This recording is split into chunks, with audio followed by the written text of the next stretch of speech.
Installing solar panels is an important step towards sustainable and renewable energy. However, to ensure that these panels are installed properly and securely, it's important to use the right tools and materials. One of those materials are cable ties, which are commonly used in the installation of solar panels. Cable ties in general can be used to securely fasten cables and wires during the installation of solar panels.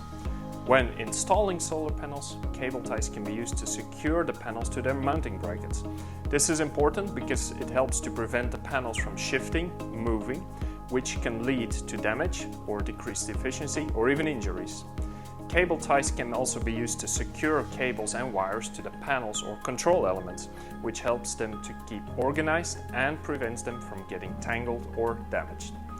The material Ascend is offering for the installation of cable ties in the solar space is a specifically developed material that has an excellent chemical resistance, a very decent UV stability and a proven corrosion resistance, which is very important as the cable ties are very often in contact with aluminum frameworks.